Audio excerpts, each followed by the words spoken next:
Thank you, Vesa, and good day, everybody. Welcome to this Elisa Q1 earnings call. And let's get right down to business and briefly go through the Q1 highlights.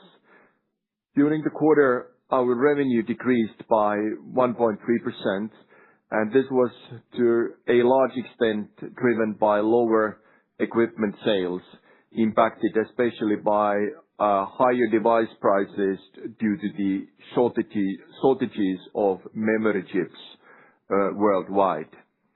Telecom service revenue increased by 0.5%, driven by fixed service revenue. The mobile service revenue declined by 0.1% as the full impact of intense campaigning in Q4 was visible in the MSR. International software services revenue increased by 6.9%. During the quarter, however, we sold a small software business in Brazil. Adjusting for this, the comparable organic revenue growth was 7.7% in Elisa Industry. Comparable EBITDA on group level increased by 2.2%, especially driven by our cost efficiency measures. Cash flow continued to develop strongly during the quarter and increased by 15.7%. What was notable during the quarter was that the churn decreased to 17.2% from 23% level of Q4. So this 6% decrease, 6% unit decrease in churn is a bigger decrease than the typical seasonality would be. Postpaid voice subscriptions decreased by 2,700, and in the fixed broadband subscription base, we experienced strong growth, 14,000, on the back of the strong customer demand that we are seeing on the market. The transformation program, where we are targeting 40 million euros of cost savings during the calendar year of 26, is progressing well according to the plan, and we will deliver the communicated savings during this year. So it was indeed a quarter of slower growth, as stated, driven by equipment sales. What impacted the revenue was a small divestment that we made, Epic TV, that impacted the revenue with 3 million euros. However, it did not have any EBITDA impact as such. The biggest increases in revenue came from the international software services and from digital services. EBITDA during the quarter landed at 203, in accordance with our own expectations. EBITDA margin increased to 37%, partially reflecting the little bit different mix of revenue resulting from the decrease in equipment sales. In telecom service revenue, as stated, we grew with 0.5%, and there we did see the full impact of the lower price levels in Q4. The upsells from 4G to 5G, however, continues intact. I will come back to this a little later. And then certainly in the fiber broadband, we saw growth as described a moment ago. The churn during the quarter was 17.2%, and this is broadly in line with the long-term average churn on the Finnish market. And what is notable is that the churn also decreased to lower level than it was in Q1 2025. So then looking into the mobile KPIs in a little bit deeper fashion, it is good to note that our new sales prices in mobile subscriptions on the consumer side of the business returned to Q1 25 levels in March. So in the upper right-hand corner in the graph, you are seeing the prices of new consumer mobile subscriptions.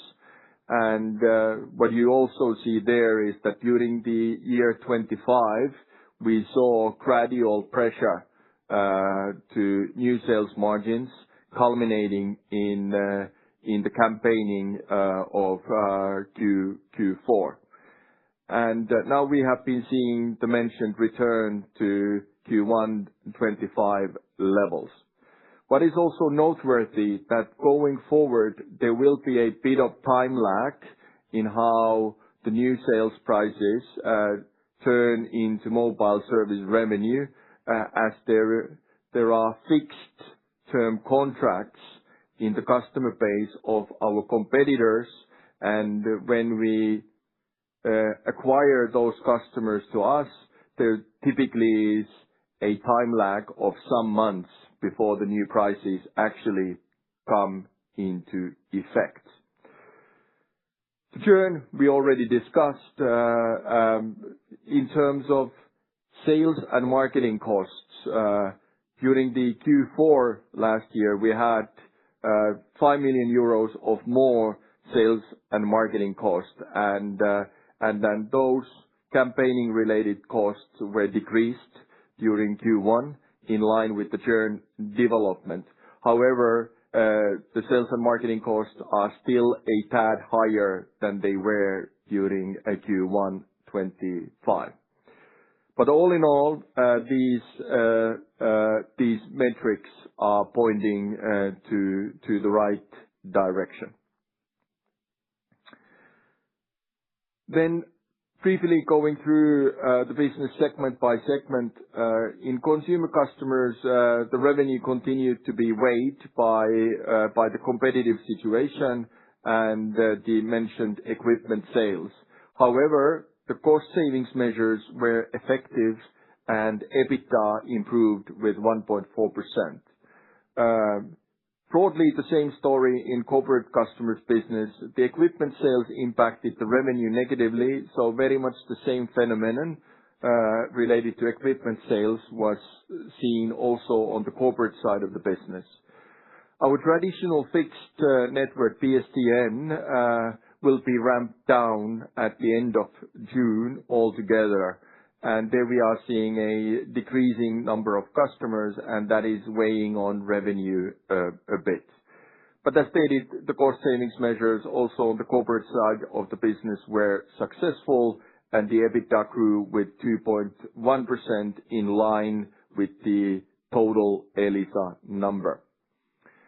International software services, the comparable organic revenue growth was the mentioned 8%.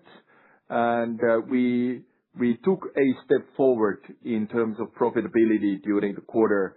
The EBITDA grew to 3 million euros in this business from the 2 million euros on the same period last year. So we are seeing gradual improvement in the Elisa industry profitability, and we expect to continue to see that when we go forward. However, in software business, you will need to remember that there is a little bit different type of seasonality in Elisa industry. Q1 and Q4 are typically the strongest, whereas Q2 and Q3 are seasonally softer. In Estonia, our revenue increased by 3.4%. And EBITDA increased by 2% in line with the rest of Elisa. The churn number remained on the level of previous quarters in Estonia and is 11.7%. We are very focused on implementing our strategy. In the mobile part of the business, You saw the key metrics and the development during the Q1. As stated, there's a bit of time lag in the new sales prices turning into mobile service revenue, but during the latter half of this year, we expect to see improved momentum in mobile in line with the guidance that we have been giving. In the fiber business, we see strong customer demand, and we are investing in FTTH as well as FTTB. And also the data center connectivity, fiber connectivity for data centers is a tangible business opportunity. And during the course of this year, we would expect to see some deals coming through in this customer category. In international software services, we are continuously improving the profitability, and we do see further potential in that one by accelerating the growth, but also by integrating the multinational business and various business units better together and realizing synergies in the process. In terms of productivity, we are progressing with our transformation program, and as stated, we will be delivering the targeted cost savings during the course of this year. At the same time, we have taken note of the development of LLMs recently, and that's a clear indication that there's further productivity potential in AI, meaning that we will also continue the AI-driven transformation going forward during the coming years. So these three areas, 5G and fiber, international software services, and productivity, will be the main levers to take us toward the strategy targets that we have communicated. 5G penetration at the end of the year passed 50% milestone, and that upsales trend continues to be intact. During the quarter, we reached 53% penetration, and we are especially seeing now big corporates on the corporate side of the business increasing their 5G subscription take-up rate. The average billing increase when we upgrade customers from 4G to 5G continues to be intact. That monthly billing increase is 3 euros. And also in terms of value-added services, we have continued to increase the penetration of security features in our mobile subs customer base by means of new sales, and now the hard bundled security features have been taken up by 700,000 of our consumer customers. During the quarter, we also launched a new value-added service called Who's Calling service, which enables customers to see the caller ID even if they don't have that recorded in their phone previously. And this has been very well received by our customers. We already by now have 130,000 paying customers for this service. What is also notable related to the Estonian market is that in Ookla Speedtest Awards, we got the award for the best 5G network in Estonia, giving us competitive advantage. In the fiber business, in the mentioned way, the momentum is strong, and we continue to invest in fiber. In digital services related to home services, during the quarter, we published a 5th season of Ivalo, which is the most popular of our our Elisa Entertainment original series, getting good reviews from customers. On the corporate side of the business, we continue to win new customers. Earlier this week, we announced that we have been winning the cyber and network business of Valmet, a global large Finnish company. Also clearly outlining that we have the capability to serve our large corporate clients globally in these areas. In international software services, we continue to have a record high backlog, and the order intake, the bookings during the quarter were strong. We won a number of new customers, big, large global customers in these areas. Some of these are not public references. Some of them are. Bouygues Telecom in France is one, and then also for Gridl, for our energy optimization business, we won Vantage Towers as a customer in Spain. Vantage Towers being the tower company of Vodafone, the biggest tower company in Europe. What is also worthwhile to mention that in Elisa Industry business, we saw some revenue delays from customers in Middle East due to the war in Iran. And that brings me to the outlook and guidance for this year. So the guidance remains unchanged with the range of EBITDA that we have been communicated previously, the CapEx guidance, and then the guidance-related assumptions, especially related to the telecom service revenue, where we are indicating a range of 1% to 3% growth during the course of the year. So with that, I will hand over to Christian. Thank you. Good. Thank you, Topi, and also welcome on my behalf.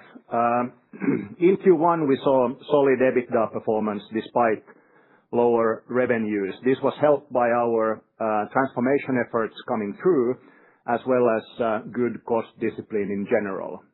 As Topi said, the temporary sales costs were lower on a sequential basis, however, still slightly up year-on-year. Some of the revenue decline that we saw in Q1 related to divestments and ramp downs of older technologies. The EBITDA impact of this was limited. The same is true for the decline in the equipment sales, which was driven by increased uncertainty as well as higher device prices on the back of especially memory component shortages. One note here, Elisa has somewhat seasonal business when it comes to Q1 versus Q2. Both are positive. Both of these two drivers are positive for Q1 and negative for Q2.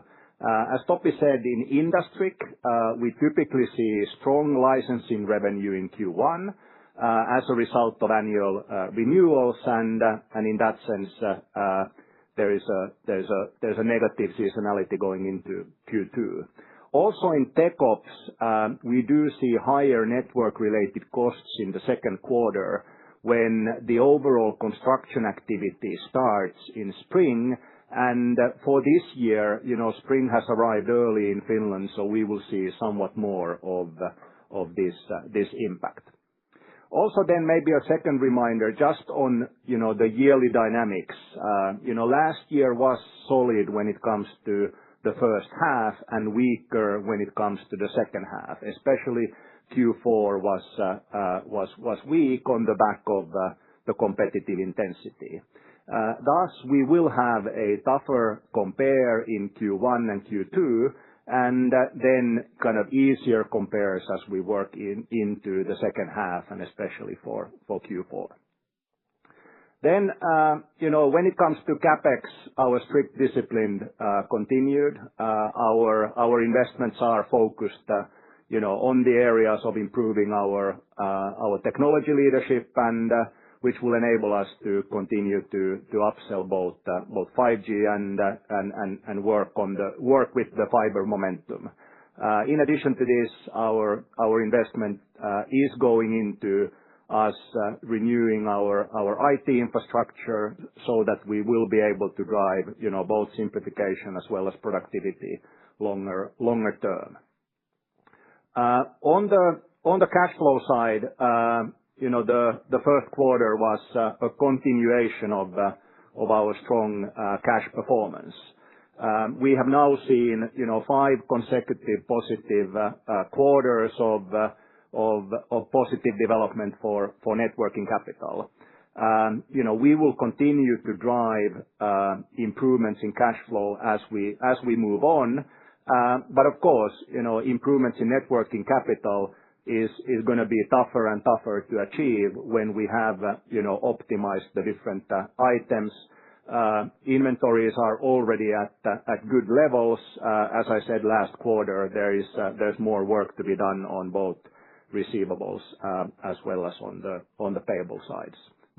Overall, a solid quarter from a cash flow development point of view.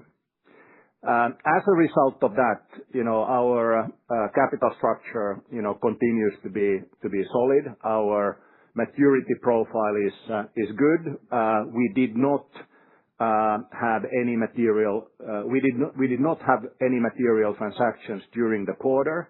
During the remainder of the year, we will start to focus on proactively refinancing the 27 maturities that we have. On capital returns, Elisa continues to have industry-leading capital returns. We saw a slight uptick as a result of having somewhat lower cash balances at the end of Q1 compared to the slightly elevated levels that we saw at the end of the year. We do believe that with cash flow focused and continued strict discipline on CapEx, we will continue to produce industry-leading returns also going forward. With that, Vesa, back to you and let's start Q&A. Thank you, Christian. Now we move on to Q&A part, and we have many questions on the line, so we appreciate that we'll keep them short. Thank you. Please. If you wish to ask a question, please dial pound key 5 on your telephone keypad to enter the queue. If you wish to withdraw your question, please dial pound key 6 on your telephone keypad. The next question comes from Andrew Lee from Goldman Sachs. Please go ahead. Hi, everyone. I had 2 questions. Firstly, on your cost, or sales and marketing costs, and then secondly, on your visibility on the mobile service revenue trends through the year. On the sales and marketing costs, you mentioned, or you highlighted they're still above where they were a year ago. Can you explain why that is, given churn's back to average levels and the pricing environment's recovered? What's driving that heightened sales and marketing cost competition? Secondly, just on the mobile service revenue trends, it sounds like the first quarter is the trough for mobile service revenue growth. Could you just help us understand how we should see that improvement come through in the second quarter and then into the second half? It sounds like it'll be more meaningful improvement into Q3 than into Q2. How that's gonna be balanced between volume and ARPU, and how much visibility you have on that given the lags that you mentioned. Thank you. Maybe if I start on the sales and marketing costs. You're right, the costs were still, somewhat elevated compared to a year ago, but down sequentially. I think the logic here is that you don't pull back your sales and marketing efforts before you see evidence of the market environment being such that it justifies lower spend. We started to see the evidence during the quarter, and because of that, we took down the temporary costs during the quarter, and thus they were still, a bit up on a year-on-year basis. And then, Andrew, related to your question about MSR. So, starting with the metrics that we just went through. So the new sales prices during the quarter returned to Q1 levels in March. And the churn was notably lower than it was in Q4, and now the churn is in line with our long-term average. When you consider the mechanics of how the new sales prices turn into mobile service revenue, you will need to factor in a time delay of some months, approximately a quarter. This is because mobile operators in this market have fixed-term contracts in their portfolio. And when we win customers from our competitors, we do the deal now, but the mobile sub actually transforms into our customer base with the agreed pricing little bit later, when the fixed-term contract with the competitor actually ends. So this is a mechanic that will need to be factored in. And then related to Q2, what is perhaps a useful reminder is that last year in Q2 we started the rollout of the security features, the hard bundled security features to our mobile subs, supporting the MSR for that particular quarter. There's no similar initiative in the plans for this year. And thus, when you consider mobile service momentum, that momentum should be visible on the latter half of this year, increasing toward the end of the year. And all this boils down to our telecom service revenue guidance, where we are guiding a range of 1% to 3% during the course of the year, where mobile service revenue is the main contributor. Thank you. Can I just follow up? So just on the sales and marketing costs, so it sounds like you were reducing those through Q1. As things stand today, late April, are sales and marketing costs now to date where they were a year ago, or are they still not back to normalized levels? So I think we are here to discuss the first quarter, but as I said, we are responding to the market situation with our costs, and because of that, the costs started higher during Q1 and ended up lower during Q1. Thank you. The next question comes from Ajay Soni from JP Morgan. Please go ahead. Hi guys, thanks for taking the questions.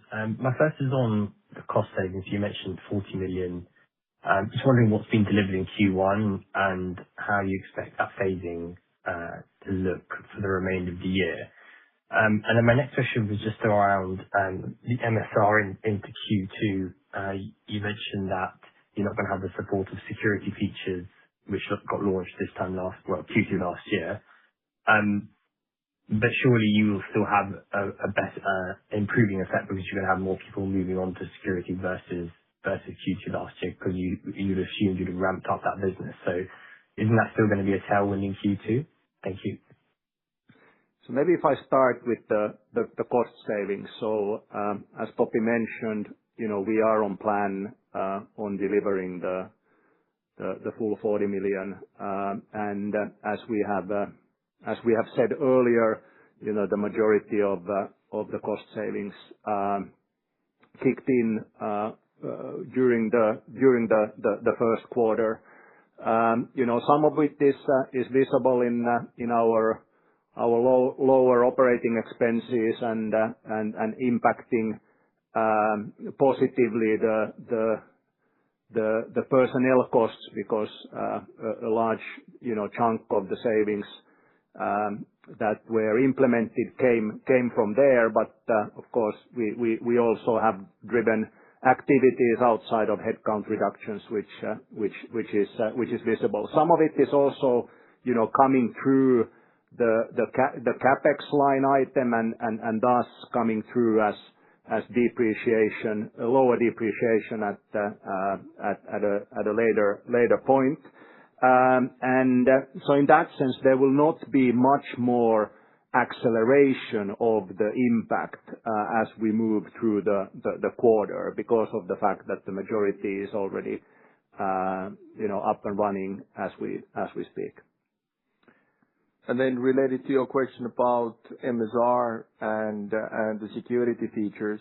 So if we look at MSR development in Q1 and we decompose that a bit, then clearly the impact of intense campaigning and the lower prices in Q4 introduced a drag to mobile service revenue during Q1. And that drag was offsetted by the continued upsales from 4G to 5G and the value-added services where the security features are the most important element.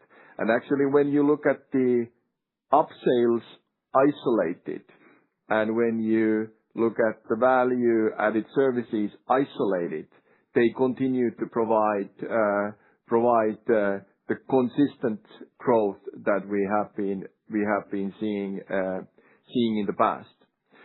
Then, in terms of security features and the mechanics of security features supporting the MSR during the course of this year, what you need to remember is that when we started the rollout of security features last year, we rolled that out to that part of our customer base, roughly 600,000 customers, where the customer contracts were of ongoing nature, in force until further notice, and the terms and conditions allowed us to change the offering and with that change the pricing of those customers. Now, that backbook rollout has largely been completed, and what we are now doing is that we are offering the security features to customers in new sales. And the 100,000 pickup that you saw during the quarter is a result of new sales. Okay, understood. The next question comes from Andreas Joelsson from DNB Carnegie. Please go ahead. Hello, and thanks for taking my question. I was just a little bit curious, and I hope you can help us understand a little bit the experience that you have from the higher churn environment that you had in Q3 and Q4. If something similar would happen again, would you react the same way as you did last year, or have you some new experiences that will make you change that action that you took at the end of last year? Thanks. No, I think that I mean our market is competitive, and every situation in the market is unique. And we continue to monitor the markets, and we continue and we focus on developing our own competitiveness, our own services in the market. And when you look at the things that we have been doing recently, as an example, we have been increasing the penetration of fixed-term contracts in our customer base as a churn prevention measure. And that measure has been bearing fruit in Q1, as you see in the churn number. Perfect. Maybe a follow-up on the mobile postpaid subscriber base. It is continuing to decline. Can you explain or tell us a little bit more where that decline is? And then I talk about excluding machine to machine, of course. Yeah. I mean, if you look at that number, what is important to remember is the market trend in mobile broadband. So mobile broadband subscriptions are declining for us, and they seem to be declining on the whole market when customers are transitioning partially to fiber connections. And we do see a pickup in fiber connections as witnessed by our numbers. So this is something that you will need to factor in. And then when we look at the postpaid voice subscriptions and the development of net adds in that number, then as stated, the churn decreased notably during the quarter. Also, our intake of new customers decreased during the quarter, and this was because we did not respond to all of promotions that we saw on the market. Very good. Thank you. The next question comes from Fredrik Lithell from Handelsbanken. Please go ahead. Thank you very much. Thank you for taking my question as well. Just to follow up on your last comment that you described in Q1, that you did not respond to all of the promotions you saw in the market. Is that the same to say that you have seen sort of more activity in terms of campaigning in Q1 compared to earlier not compared to Q4, but maybe compared to Q1 25? I.e., they don't need to be more aggressive, but more of them in the market. Is that a fair point? The market continues to be competitive in Finland, but I think that here I come back to the slide that we presented. So during the quarter, we saw the new sales prices return to Q1 levels in March, and we saw the sales and marketing cost decrease. We saw a significant drop in churn that is clearly more than the typical seasonal drop in Q1 would be. Okay. Well, that's perfect. Thank you very much for clarifying them. My original question was really about the ISS, if I may. I mean, you had 7% growth in the quarter, and you depict a few details around your situation there with the pipeline that seems to be growing and some delays in Middle East. How are these sort of contracts structured? They are not perpetual licenses. Are they SaaS type of contracts with some variable components in them for revenue to grow with volume, or how does it work in these contracts? Yeah, absolutely. So as stated in Elisa Industrial business, the organic growth during the quarter was 8%, and we saw a step forward in terms of profitability, the way we would like to see in this business. And if we decompose the contract structure a bit, then part of the revenue is driven by licenses. Part of the revenue is driven by recurring revenue, SaaS model and maintenance. At the end of last year, the share of recurring revenue was 50%, and there's some quarterly fluctuation in that share based on how many licenses we have been selling on a given quarter. And then part of the revenue is also driven by implementation projects with customers. And here, in that category of revenue, the revenue recognition is dependent on how the implementation projects move forward with customers. That's very clear. Thank you very much. Thank you. The next question comes from Derek Laliberte from ABG Sundal Collier. Please go ahead. Yes, good morning. So I wanted to come back on pricing. You mentioned this selective price increases in early Q1. Can you elaborate a bit on the scope and customer response of this? And during Q1 and into early Q2 now, are you still seeing improved rationality amongst the competitors, or are there still pockets of sort of aggressive or increased aggressiveness on pricing? Yeah. I think that, we will need to come back to the Q2 developments when we report the Q2 during the summer.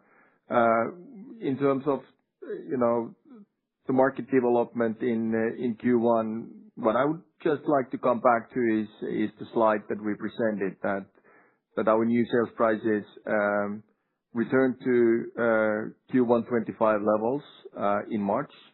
And then, the decrease in sales and marketing cost and the notably significantly lower churn. So looking at those numbers, I think that you get a good picture of the market development during Q1. Okay, great. And then strategically for you, has there been any change here given the current environment in terms of how you're prioritizing ARPU versus subscriber growth?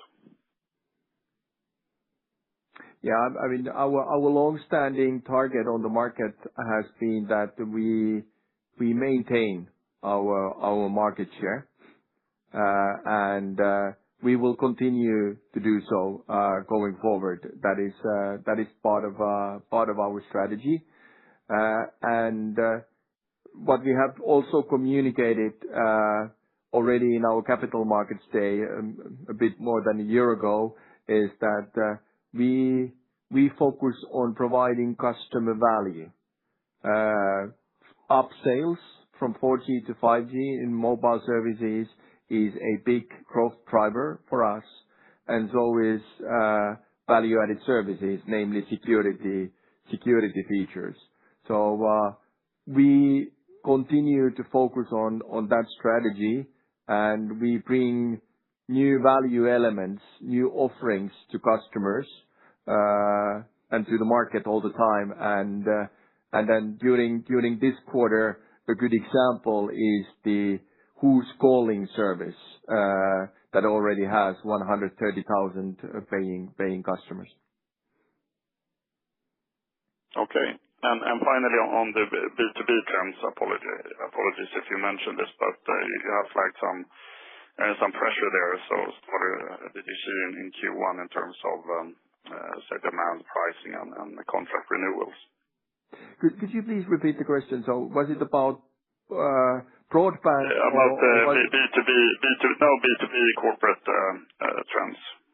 Yeah, in B2B corporate, if we talk about mobile services, it continues to be a competitive marketplace. Our offering in B2B mobile services is strong with the value-added services and, for example, with AI tools, where we clearly differentiate from competition. And then if you look at the other product categories of B2B business, IT services, cybersecurity, and these kinds of things, we continue to enjoy some momentum in that one. We are clearly competitive on a market that is tough. The market is characterized by sluggish macroeconomic situation in the Finnish market, impacting corporate customers' willingness to invest. And that, of course, impacts the competitive landscape on B2B business. But at the same time, we are clearly competitive, and we are winning customers both in IT and especially in cybersecurity, where our capabilities are really strong today. Okay. Thank you.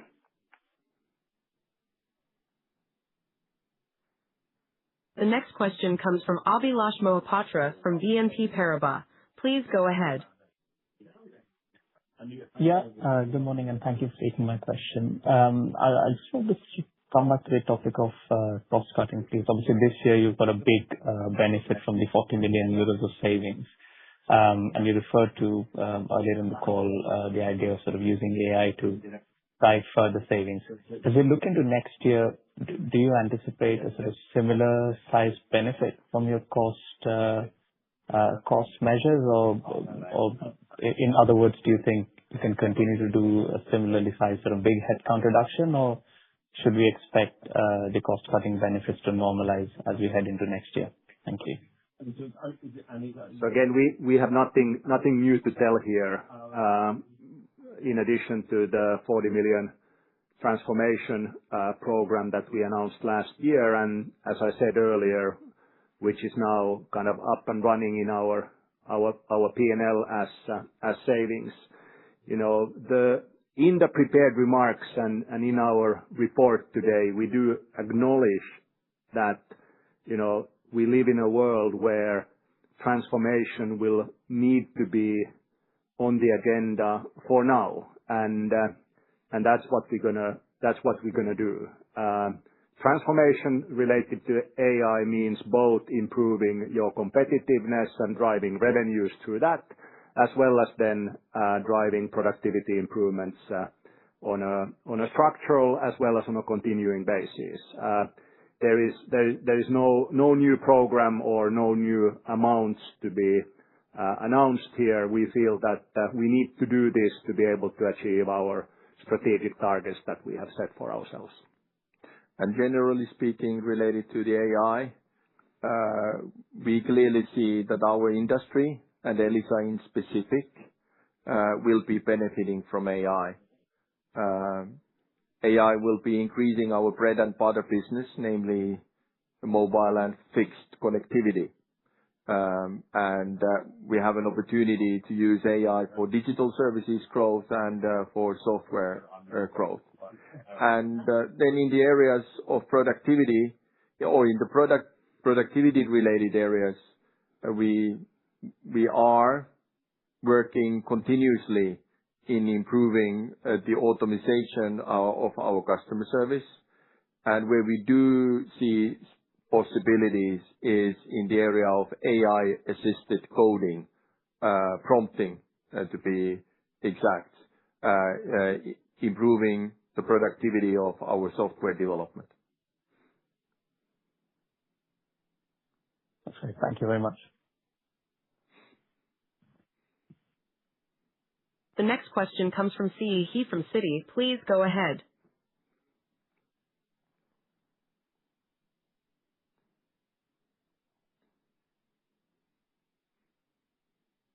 Hello.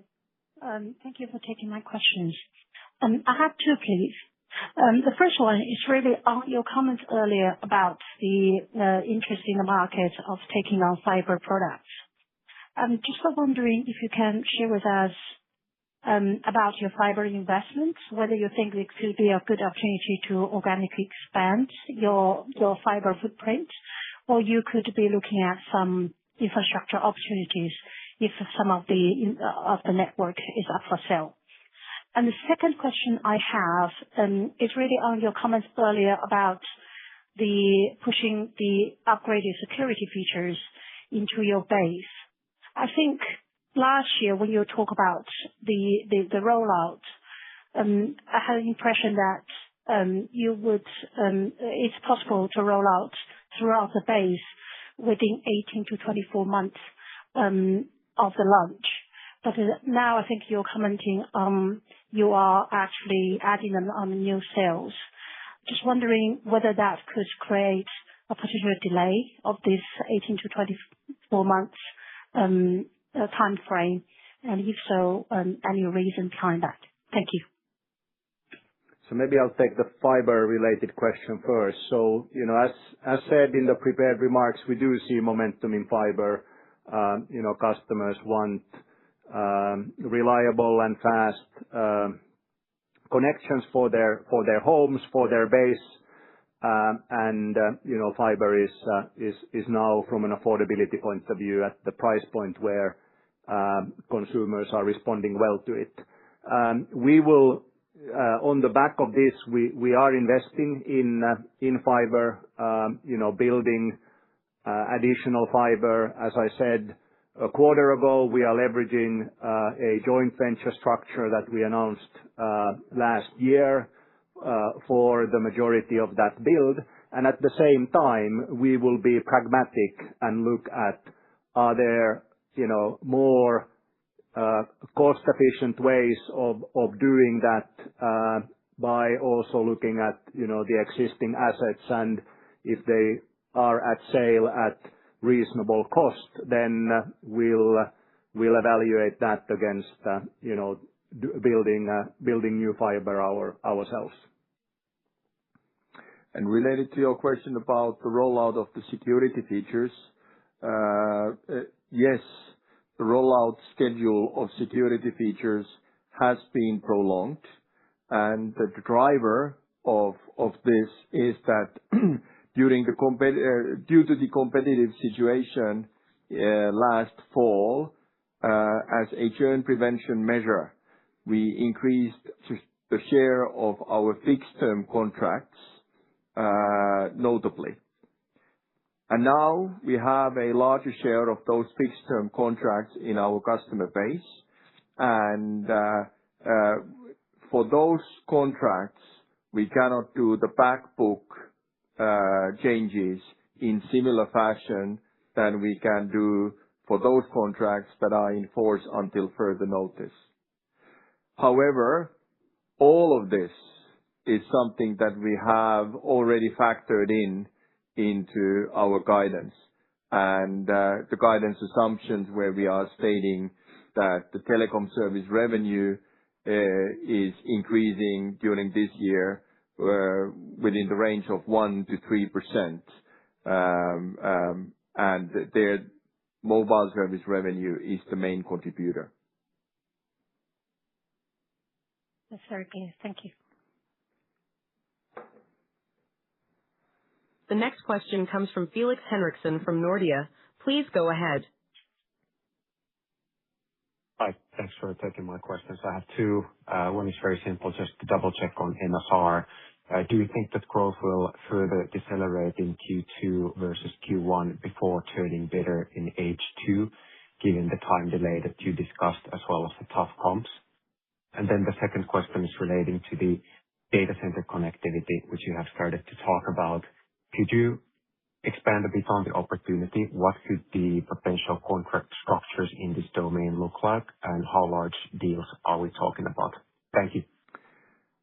Yes. So coming back to the mobile momentum and the mobile service revenue, as mentioned earlier in this call, when we look at the new sales prices and how they translate into mobile service revenue, it's good to understand the mechanic and the time delay. When we win customers from our competitors, a meaningful portion of those customers are having fixed-term contracts with their old providers.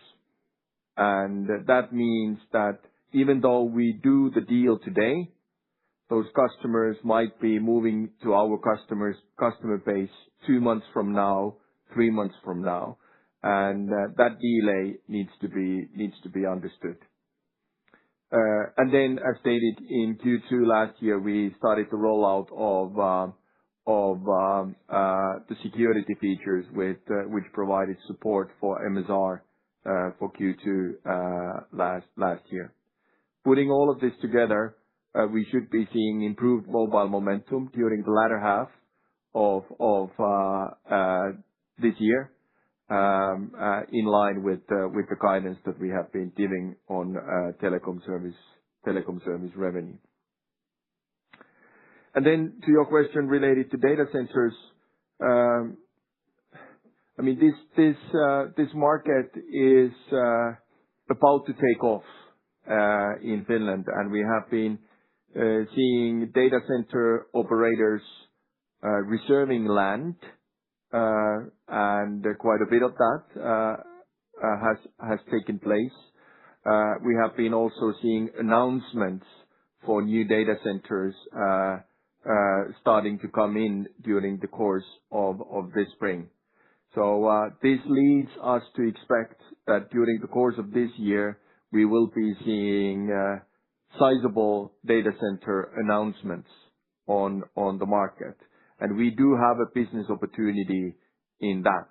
We are naturally advantaged in the sense that we have the most extensive backbone network, fiber network in the country, and it's shorter distance to connect to that backbone, and then therefore we feel that it's realistic for us to get a sizable chunk of that data center connectivity market going forward. It is an emerging market. During the course of this year, we will be seeing most likely deal announcements, and then the revenue starts to come in 27 and onwards.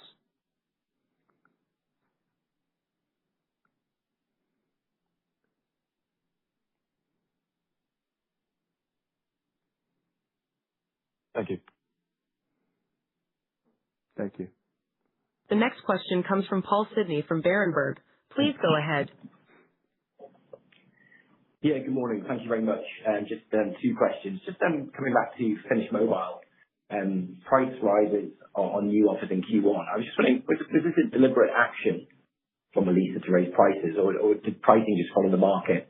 Just wondering, your previous comments that you did not respond to some promotions over the past few months. I'm just wondering, are you trying to leave the market as a rational incumbent, or was it the MNOs pulling back in the quarter? And then just secondly, on cash flow, comparable cash flow is a clear focus for you, but we don't have cash flow guidance. So just two parts to this question. Can you clarify free cash flow is expected to grow over the next couple of years? And secondly, how important is cash flow in assessing the success of the business? Is it as important to you as revenue growth, EBITDA, ROCE, all these other sort of financial KPIs? Thank you very much. Well, to your first question, we are the market leader in this market, and we certainly would like to think that we are rational in managing our business. So then looking at Q1, what you see in the mobile metrics is that we come back to Q1 levels in terms of new sales prices in March, and you see the churn decreasing significantly more than the seasonal drop typically would be, and also the sales and marketing cost decreasing. So coming back to my earlier point, I think that gives quite a good picture of what happened on the market and for our business during Q1. And again, on the cash question, cash is a critical KPI for us that we both drive as well as assess our success based on. You're correct that we haven't guided specifically on cash flow as of now. Something for us to consider for the future. But clearly it is a measure that we judge our performance based on, and if anything, we'll be doing more of going forward rather than less. That's very clear. Thank you very much. The next question comes from Ulrich Rathe from Bernstein. Please go ahead. Yeah, thanks very much. I have one clarification and a question. The clarification is, you pointed out the mechanics of the customer sale versus the contribution. Can I just confirm that you're not including these customers that you have signed up in your customer base that you report before they actually start to contribute revenues? The second question, or the real question is, if we look back at what happened there in autumn, how confident are you, if you look at the market overall, about the sustainability of the current recovery away from this slump? In other words, how stable do you think the market environment is vis-à-vis the causes of what happened last autumn? Thank you. Yeah, on the first question, no, we count customers into our net adds once they move into our customer base and the revenue recognition starts. So that's it. And then in terms of the market dynamics, I think that first of all we just need to come back to this where in the coming quarters when we report our Q2 and when we report our Q3. If you look at the long history of the market, you have been seeing previously also these kinds of periods of intense competition, like we saw during the latter half of last year. Similar phase was going through during the years of 17 and 18.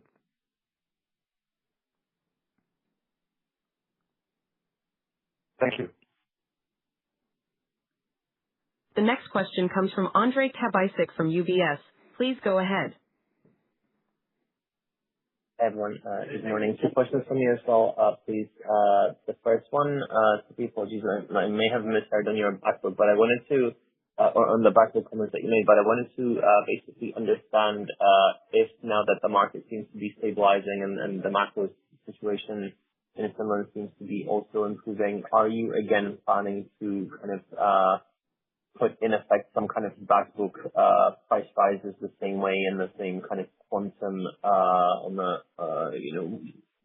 that you did in 2025? I believe it was around 400,000 customers that you raised prices for. Is there something similar planned for 2026? Because I believe back then that was the kind of assumption going forward.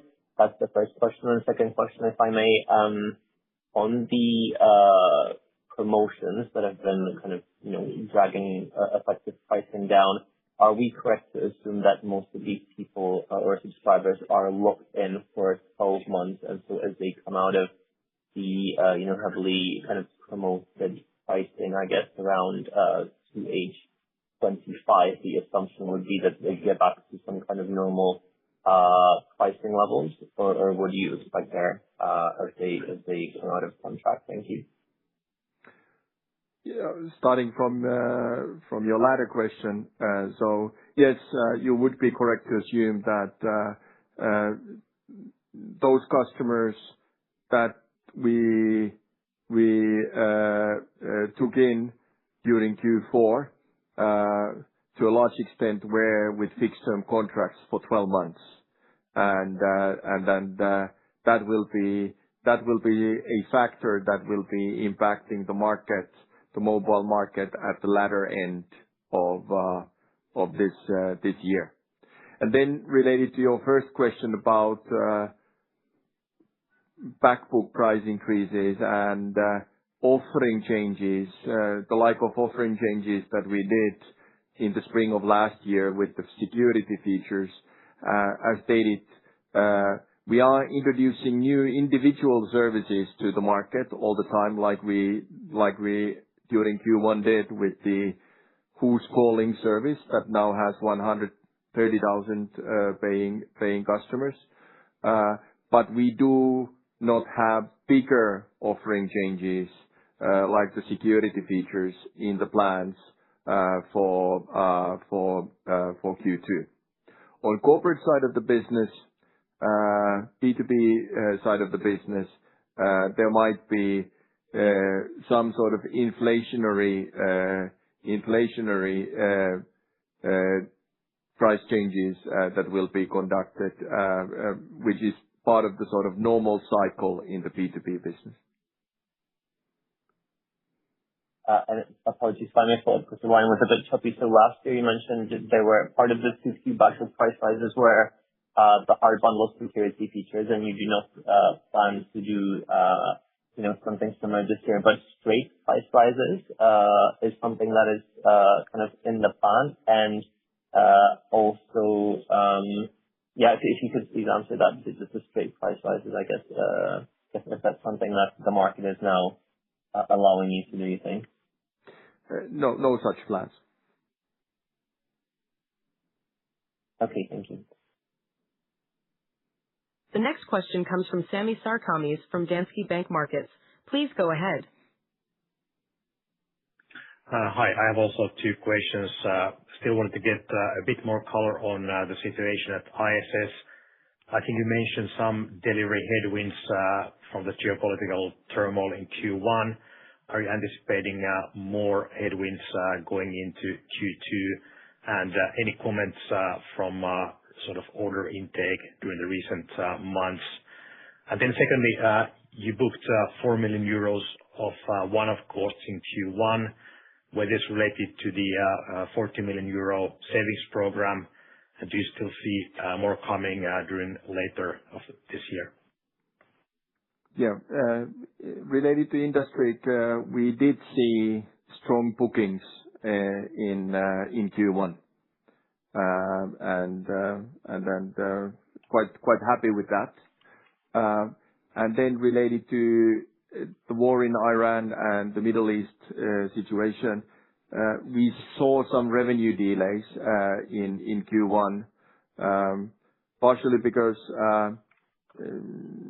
for customers in the Middle East, some projects were delayed, and with that, the revenue recognition was delayed. And then partially because the anticipated sales just was prolonged, given the outburst of the war in Iran and the impact to places like Dubai. So those were the short-term impacts that we have seen. And then generally, the impact of war in Iran, as a business, I think that we are in a fortunate position that the direct impacts of war in Iran to our business are very, very limited. To industry, we will need to see what those impacts are. As stated so far, we have been only seeing limited impact to a handful of existing clients and prospective clients in the Middle East. And I think on the transformation costs, yes, we did book some in the quarter, and yes, they relate to the measures that we have taken. And yes, based on our prepared remarks, we do see that in the current environment, there is an opportunity to do transformation on an ongoing basis. So I would expect that there would also be some, such costs also in future quarters as we take the appropriate measures. However, not to the same extent as we had,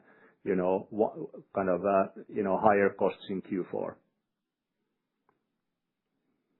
Okay, thanks.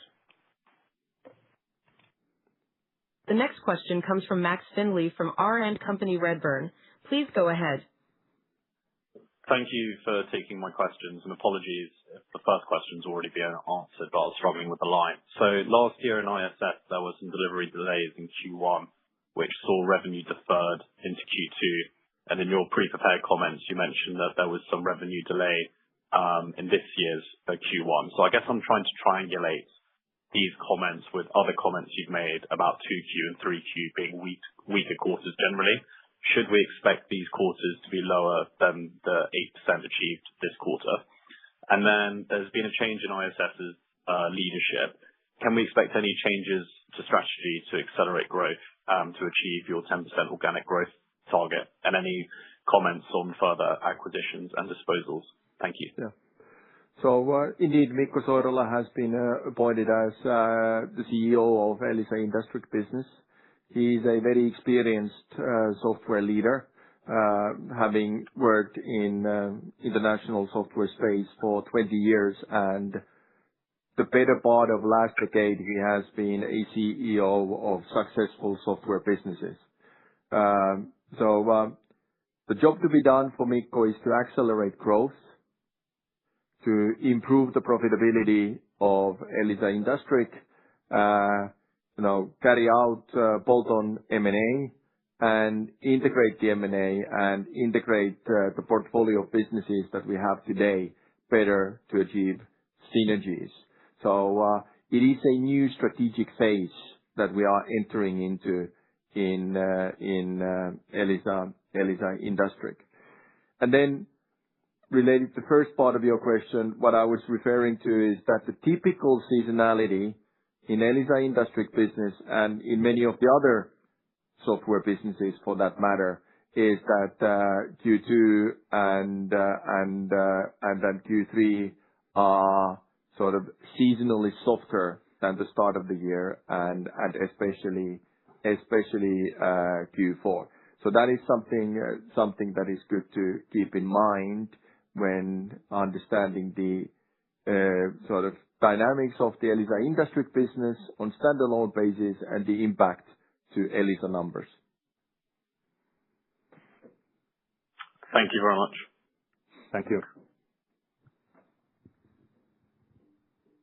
There are no more questions at this time, so I hand the conference back to the speakers. Thank you, and thank you for participating in this conference call. Thank you, Topi. Thank you, Christian. And we wish you very great reporting seasons. Thank you very much. Thank you. Thank you. Bye-bye.